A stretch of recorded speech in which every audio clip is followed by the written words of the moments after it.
Hello students, आज हम पढ़ेंगे यूनिट 3 का चैप्टर 1 नीम बाबा। तो let us read. Amber return from school and set down in the shade of the neem tree in her courtyard. एक लड़की है, ये स्कूल से आती है और आके अपने कोर्टयार्ड में बैठ जाती है, अपने आंगन में आके बैठ जाती हैं। और वहाँ पे एक पेड़ लगा है, बहुत सुंदर सा ब्यूटीफुल सा पेड़ लगा है। ये देखो कितनी प्यारी सी लड़की है, बैठी हुई है यहाँ पे पेड़ के पास। और पेड़ के पास तो मुँह भी है, वाओ। उससे बात कर रहा है, ठीक है बेटा।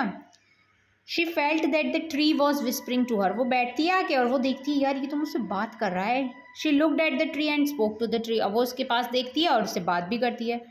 अंबर बोलती है, नमस्ते, I am Ambar, I would like to talk to you, may I, क्या मैं आपसे बात कर सकती हूँ, मेरा नाम अंबर है।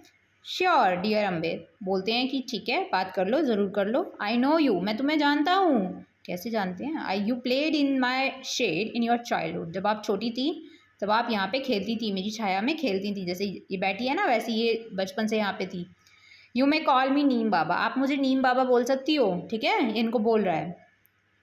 लड़की बोलती है, I have seen you almost everywhere. मैंने तुमको हमेशा हर जगह देखा है। एवरीवेयर मतलब हर जगह देखा है। Please tell me something more about yourself. Please मुझे बताओ यार, कि अपने बारे में ही बताओ, क्या हो, कैसे है ना। तो नीम बाबा बोलते हैं, आई एम वेरी ओल्ड, मैं बहुत ज़्यादा पुराना हूँ। आई was born millions of years ago. बोलते हैं कि भाई मैं मिलियंस लगा है, यहाँ पे देखो प्लूरल लिखा है, millions of years ago of एक प्रपोजिशन है, ठीक है बेटा। मैं बहुत मिलियन साल पहले जन्मा था, ठीक है बेटा। Somewhere in north India, north India जैसे हमारा इंडिया है, इंडिया में यहाँ नॉर्थ इंडिया इसको बोलते हैं, साउथ इंडिया इसको बोलते हैं, इसको बोलते हैं वेस्ट और इसको बोलते हैं ईस्ट, ठीक है। तो ये नॉर्थ इंडिया से ये आए हैं, ठीक है। इनका जन्म यहाँ पे हुआ था। और म्यांमार सून, या फिर या तो इस साइड थे या फिर यहाँ म्यांमार यहाँ पड़ता है हमारा, इधर जैसे इंडिया है तो इस साइड, तो यहाँ पे कहीं थे, ठीक है। सून मतलब जल्दी। My family spread outside India, मेरी फैमिली क्या हुई, आउटसाइड इंडिया हो गई। स्प्रेड मतलब फैल गई, मतलब यहाँ से निकली और फिर ये इंडिया में भी फैल गई। आउटसाइड इंडिया मतलब इंडिया में हुई और फिर इंडिया से बाहर चली गई। मेरी बात समझ रहे हो? आउटसाइड का मतलब बाहर। Where else can neem be found, पूछती और कहाँ मिल सकते हैं ये।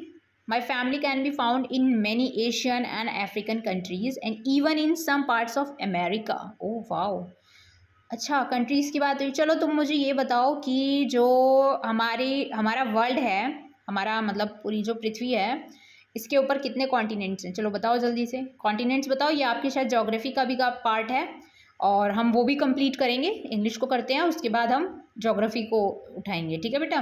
तो चलो बताओ ज़रा, कॉन्टिनेंट्स के नाम बताओ, सारे कॉन्टिनेंट्स के नाम बताओ, ठीक है बेटा। तो इसमें बताती हैं कि इनकी फैमिली जो थी, नीम बाबा बोलते हैं, एशिया में थी, अफ्रीका में थी और अमेरिका में भी थी, ठीक है। अमेरिका पॉपुलर है फिर तो काफ़ी। दैट्स वंडरफुल, लड़की बोलती है, वाओ बहुत अच्छा है ये तो। Who gave you your name, तुम्हारा नाम किसने रखा? ऑब्वियसली किसी ने रखा ही होगा, है कि नहीं। The story of my name is very thought provoking, बोलती मेरी स्टोरी बहुत इंटरेस्टिंग है। किसने किससे बोला? चलो बताओ। नीम बाबा जी ने बोला। किनसे बोला? लड़की अंबर से बोला। I was born in India and given Sanskrit name such as Arishta the one who cures disease. मेरा नाम अरिष्टा था, मैं संस्कृत से निकला हूँ, ठीक है बेटा। और वहाँ पे मतलब ये है इसका कि मैं बीमारियों को ठीक करता हूँ और ये होता भी है। मेरी जो दादी थी वो भी ये चीज़ें बताती थी, मेरी मम्मी है वो भी यही बताती हैं, और उनकी जो मम्मी थी वो भी बताती थी, मेरी दादी की मम्मी भी उनको बताती थी। निम्बा एंड निम्बिका, ठीक है, निम्बका ये संस्कृत के नाम है बेटा। इनमें ए आता है। जब भी हम हिंदी से इंग्लिश में लिखते हैं, कोई हिंदी के वर्ड को इंग्लिश में लिखते हैं तो उसके पीछे हम ए लगाते हैं, ओके बेटा। पढ़ते उसको वही हैं, नॉर्मली पढ़ते हैं, लेकिन लिखते वक्त उसमें ए लिखते हैं। The name Neem is given by Iranian, Iran के लोगों को बोला जाता है, जैसे एशिया के लोगों को एशियन बोला जाता है। एशियन कंट्रीज़ के नाम बताओ चलो आप ज़रा। एशियन कंट्रीज़ देखो बेटा, एशियन कंट्रीज़ सारी हैं जो हैं यहाँ पे, ठीक है। आगे बढ़ते हैं। रियली, लड़की पूछती है, क्या सच में तुम्हें ईरानियंस ने नाम दिया? Yes in Hindi my name is name, बोलते हैं येस मेरा नाम हिंदी में निम्ब है। और India, in India I have other name, मेरे और भी नाम है, अन्य मतलब और, अदर। नीम, लिम्बा, निमोरी, निम्बोन, नीम, नीमो, ठीक है। ये सारे नाम इन्हीं के ही हैं। नीम जी के देखो कितने नाम है ना बेटा। You are so well known, आप तो बहुत ज़्यादा ही अच्छे से जानते हो। दैट इज़ वंडरफुल, मुझे बहुत अच्छा लग रहा है, मतलब वंडरफुल मतलब बहुत बहुत सरप्राइज हो गई लड़की। Dear Amber, we become well known for what we do. हम हमेशा, देखो बेटा, हम हमेशा उन्हीं चीज़ों के लिए जाने जाते हैं जो हम करते हैं, चाहे हम अच्छा काम करें चाहे हम बुरा काम करें। तो हम अपने कामों के लिए ही जाने जाते हैं कि हम कितना, और जितना अच्छा करेंगे उतना अच्छा हम, और हमें लोग जानेंगे। मेरी बात समझ रहे हो? पीपल फाइंड अस यूज़फुल, हमें लोग यूज़फुल मानते हैं। यूज़फुल मतलब यूज़ से बना है वर्ड, हमारे हम यूज़फुल हैं, लोगों के काम आ रहे हैं, and that is why we they know us. हम किसी के काम आते हैं तभी तो लोग हमें जानते हैं। Scientist call us bitter, grace of God.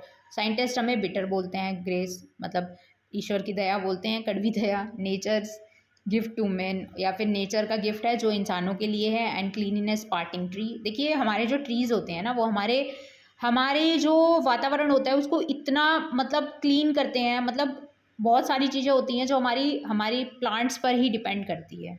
इसीलिए हम लोगों को पेड़ लगाने चाहिए, है कि नहीं? हमें घर में कम से कम 2-3 तो कुछ पौधे ही लगाने चाहिए, जिससे क्या होता है, हमारा एयर तो प्योरीफाई होगी ना, एयर तो साफ़ सुथरी होगी। अब आप देखो, जैसे हम दिल्ली में रहते हैं, दिल्ली में क्या होता है, इतना पोल्यूशन हो जाता है नवंबर में, जैसे दिवाली आती है उसके आसपास बहुत पोल्यूशन हो जाता है। क्यों? एयर पोल्यूशन होता है। पोल्यूशन कितने तरीके का होता है, चलो ये बताओ पहले आप, है ना? पोल्यूशन बहुत तरीके के होते हैं। अब मैंने उसमें से आपको एक बताया, एयर पोल्यूशन, हवा वाला, जो कि हम फैलाते हैं, है कि नहीं? तो अगर हमारे पास पेड़ ही नहीं होंगे तो वो उसके डर्ट को एब्जॉर्ब भी नहीं कर पाएंगे, है कि नहीं? इसीलिए इसको बोला गया है cleanness parting tree. Some even call us magic tree, कुछ हमको मैजिक ट्री बोलते हैं, ठीक है। And the trees of the 20th century. Last class में मैंने आपसे 20th का मतलब वो स्पेलिंग पूछी थी, नहीं पूछी थी, मैं भूल गई होंगी। 20th की स्पेलिंग इंपॉर्टेंट है, आप थोड़ा ध्यान रखो बेटा बेटा। नेक्स्ट इज पार्ट 2 का है, ये रहा।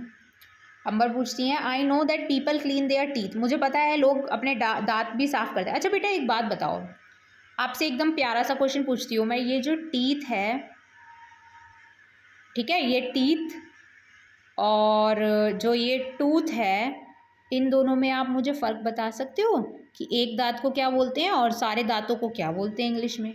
ठीक है बेटा, बताओ ज़रा। तो बोलती हैं कि हाँ मुझे पता है, लोग अपने दांत साफ करते हैं आपकी टहनियों से। Sorry.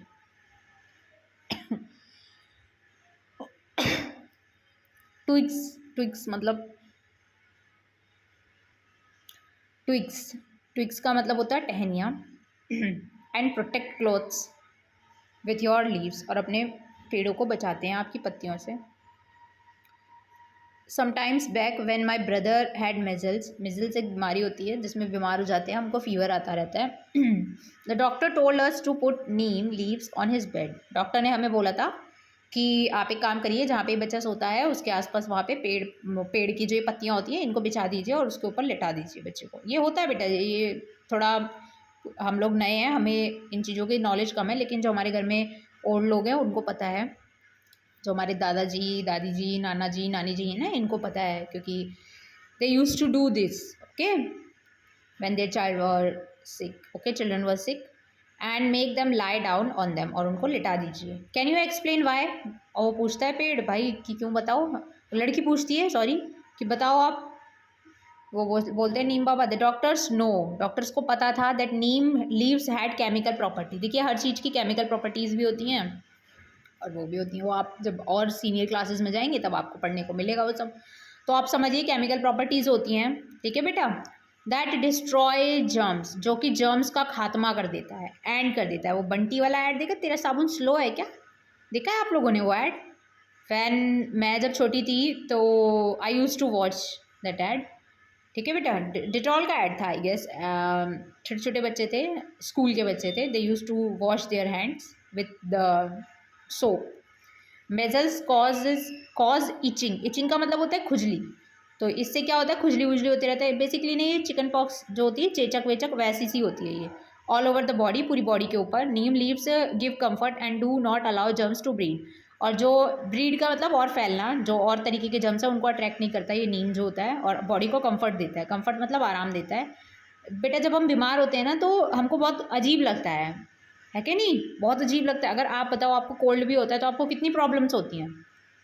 Neem leaves, bark, flowers, fruits and even roots can be use to make medicine to cure many diseases. देखिए नीम जो है, नीम का पेड़ की पत्तियाँ अच्छी हैं, उसकी छाल अच्छी है, उसके पौधे अच्छे हैं, फूल अच्छे हैं, और उस पर फ्रूट आते हैं वो, और इवन रूट्स, सोच सकते हो रूट्स, ये तो पूरा का पूरा पेड़ ही बहुत ज़्यादा लाभदायक है हमारे लिए, मेडिसिन बनाने के लिए, है कि नहीं।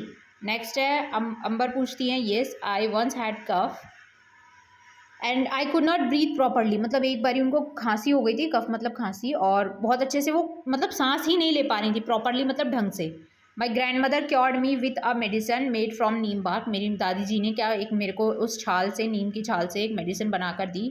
And when my father had itching in the eye, और जब मेरे फादर को इचिंग खुजली सी होने लगी तो she prepare Kajal from the Neem flowers, ठीक है, विच क्योर्ड हिम, और उनसे उनको क्योर किया गया, क्योर मतलब ठीक किया गया।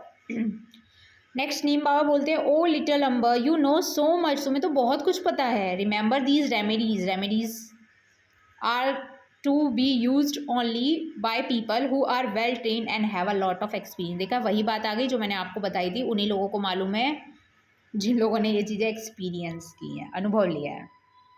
Yes I will, tell me Neem Baba, is there any use of neem for the farmers, क्या ये फार्मर्स के लिए, फार्मर्स कौन होते हैं, हमें हमारे अन्नदाता, समझते हो बेटा, फार्मर्स, फार्मर्स हमारे लिए बहुत ज़रूरी होते हैं, हम घर में नहीं कर सकते इतनी चीज़ों को ग्रो, ये करते हैं हमारे लिए, ठीक है बेटा, उन्हीं को हम मार्केट से परचेज करते हैं। तो पूछती है भाई कि जो हमारे अन्नदाता हैं क्या ये उनके लिए कुछ फ़ायदेमंद है, तो बोलते हैं जी हाँ, yes of course, if the powder of the Neem seeds is mixed in water, अगर नीम की पत्तियों को सुखा के उनका पाउडर बना के उसको पानी में मिला के स्प्रे किया जाए प्लांट्स और ट्रीज़ के ऊपर, देन, अच्छा मैंने आपसे देन का मतलब भी तो पूछा था एक बारी, देन और देन का आपने बताया ही नहीं। देखिए उनमें ऑफलाइन में तो आपने बताया था। देखिए देन जो होता है ए वाला, वो वहाँ पे आता है कंपैरिजन, जहाँ पे ए वाला आएगा वहाँ पे हम कंपैरिजन करेंगे ना, बेटर देन दैट, ठीक है। ई वाला जो होता है उसका मतलब होता है जब तब, है ना। तो यहाँ थे हम, डोंट ईट दैम, तो ये कीड़े होते हैं लॉक्टस, ये इसको ना खा पाएँ इसलिए इसको छिड़क दोगे फार्मर्स तो बहुत अच्छा रहेगा, आपकी फसल ख़राब नहीं होगी। एक फार्मर के लिए फसल बहुत ज़रूरी होती है, जैसे आपके लिए आपके मार्क्स ज़रूरी हैं, है कि नहीं, वैसे फार्मर के लिए वो बहुत ज़रूरी है, उसकी पूरी फैमिली उसी पे डिपेंड है। If it is used in rice field, rice का मतलब चावल, अगर चावल की खेती में इनको यूज़ किया जाएगा, वेयर राइस फील्ड, फील्ड का मतलब खेत होता है, वेयर वाटर रिमेन स्टैंडिंग, देखिए जो चावल की खेती होती है वो ईजी नहीं होती है, वहाँ पे पानी को अच्छे से रिमेन स्टैंडिंग रोका जाता है, इट स्टॉप्स मॉस्किटो ब्रीडिंग, और अगर हम वहाँ पे इसको डालेंगे वही पाउडर बना के तो मॉस्किटो की ब्रीडिंग, मतलब वो फैलेंगे नहीं, मॉस्किटो बहुत जानलेवा होते हैं बेटा, आप भी थोड़ा ध्यान रखा करो, मॉस्किटो अच्छे नहीं होते हैं, हमको ये बीमारियाँ देते हैं एंड बहुत, समझ रहे हो, बहुत ज़्यादा प्रॉब्लम आ जाती है। नेक्स्ट है and also helps to increase crop yield, और फसल की वो भी बढ़ाते हैं, क्रॉप यील्डिंग मतलब प्रोडक्टिविटी बढ़ाते हैं, ठीक है बेटा, प्रोडक्टिविटी मतलब कि उसका बहुत अच्छे से यूज़ हो पाएगा। It also saves the crop from termites, termites भी एक तरीके के इंसेक्ट्स होते हैं जो कि खा लेते हैं क्रॉप को, which eat crops, which eats roots of the crop, crop की जो रूट्स होती हैं उनको, तो नीचे से ही उस, जैसे ये पेड़ है तो नीचे से ही इसको ख़राब करने लगते हैं, ठीक है बेटा, तो हम इसको रोक सकते हैं अगर हम ये छिड़क दें, स्प्रे कर दें। And it also stops breeding of other insect that eats crop, और भी जानवर जो इंसेक्ट्स जो होते हैं उनको ये स्टॉप कर देते हैं। फिर पूछती हैं Ambar, that means if we put the powder of neem seeds in stagnant water, stagnant water मतलब जैसे कि नदी है, पानी निकल रहा है निकल रहा है निकल रहा है, लेकिन हमने कुछ लगा दिया, पानी को रोक दिया, स्टेगनेंट कर दिया, स्टेगनेंट मतलब रुका हुआ पानी, स्टेगनेंट मतलब रुका हुआ, स्टेगनेंट का मतलब ही होता है रोकना, किसी चीज़ को रोकना, मेरी बात समझ रहे हो, stagnant water. Around our Holmes mosquito want breed in them, तो बोलती है अगर हम अपने घर के आसपास जो इकट्ठा पानी है उसको अगर उसमें हम इसको डालेंगे, सीड्स को डाल देंगे तो क्या मॉस्किटो आएंगे, this must be cost effective, बोलती है कि ये तो बहुत अच्छा है, हमारे पैसे भी नहीं लगने वाले हैं, है क्या नहीं, method to stop mosquito from breeding, फैलने से भी बच जाएंगे। Please tell me other use of neem in our daily life, और भी कुछ यूजेस का बता दीजिए ज़रा हमारी डेली लाइफ में, ठीक है। तो नीम बाबा बोलते हैं of course people save their stored grains, grains होते हैं दाने, दाने जैसे कि राइस हो गए, पल्सेस हो गए, वीट हो गया, है ना बेटा, तो इनको सेव करते हैं लोग अपने, इनको भाई जो किसान होता है वो अलग अलग तरीके की खेती करता है है कि नहीं। जब आप बड़े हो जाओगे, आप आगे क्लासेस में जाओगे तो आप पढ़ोगे खरीफ क्रॉप अलग होती हैं, राबी क्रॉप अलग होती हैं। तो जो राबी क्रॉप का सीज़न होता है उसमें किसान को अलग खेती करनी पड़ती है, खरीफ क्रॉप में अलग करनी पड़ती है। तो उसमें क्या होता है, वो अपने स्टोर करके रखते हैं। अब चावल हमें पूरे साल खाने को मिलता है, लेकिन होता तो एक्चुअल में ये राबी क्रॉप है जो कि सर्दियों में होती है कि नहीं। तो हम तो कभी भी खा लेते हैं, मार्केट में जाते हैं खरीदते हैं। तो क्या होता है, हमारे किसान लोग जो होते हैं वो इसको स्टोर करते हैं, store from insects by adding neem seed powder to them. उसमें वो पाउडर को ऐड करके स्टोर करके रखते हैं ताकि ख़राब ना हो। Neem oil is also use to make soaps. Neem का ऑयल यूज़ किया जाता है, सोप बनाते हैं। और टूथपेस्ट, देखो मैंने सोप तो यूज़ किया है, बाकी ये टूथपेस्ट का तो मुझे नहीं पता। लेकिन गांव में जो लोग होते हैं ना वो यूज़ करते हैं इसको तोड़ के, इसकी टहनी को, एक ट्विक को तोड़ के, और अच्छे से उसके दांत साफ़ करते हैं, एकदम चमक जाते हैं। हम लोगों के भी नहीं चमकते इतने दांत, उनके चमकते हैं। बिकॉज दे यूज़ ना एकदम नेचुरल चीज़ यूज़ कर रहे हैं। Furniture made from neem wood is not eaten by termites. और जो नीम के जो फर्नीचर होते हैं उनमें कुछ लगती भी नहीं है, ठीक है, दीमक वगैरह भी नहीं लगता। नीम ऑल्सो प्योरीफाई करना, साफ़ सुथरा एकदम शुद्धि कर देता है हमारी एयर को। देखिए हमारे आसपास पेड़ नहीं है इसलिए यहाँ पे पोल्यूशन ज़्यादा रहता है। मैं दिल्ली की बात कर रही हूँ, बाकी स्टेट्स का, चंडीगढ़ तो बहुत क्लीन ही रहता है, इंदौर भी क्लीन रहता है। Neem also purifies the air. There are many qualities yet to be discovered. और भी क्वालिटी हैं डिस्कवर करनी, ठीक है, जो कि और होनी भी चाहिए। Will you discover them when you grow up. तो वो बोलते हैं क्या आप बड़ी हो जाओगी तो आप करोगी। तो बोलती हैं जी हाँ, yes Neem Baba, I will, मैं ज़रूर करूँगी। Thank you for your time today, आपने मेरे से बात करी, बहुत बहुत शुक्रिया। नीम बाबा बोलते हैं ब्लेस यू माई चाइल्ड। वाह यार, ब्लेस यू बोल दिया, मतलब अच्छा है, मतलब पेड़ जी भी खुश हो गए। और ये बहुत अच्छी स्टोरी थी यार, मुझे तो बहुत अच्छी लगी। आप लोग बताना कैसी लगी, ठीक है बेटा। तो आप बताओ नीम के यूजेस बताओ ज़रा क्या क्या होते हैं, ये आपके एग्ज़ाम के पॉइंट ऑफ व्यू से भी इम्पॉर्टेंट है ना। नीम के फ़ायदे बताओ ज़रा क्या क्या होते हैं। चलिए बेटा, अब हम अगला चैप्टर करेंगे इसके बाद, ठीक है, तब तक पढ़ाई करो।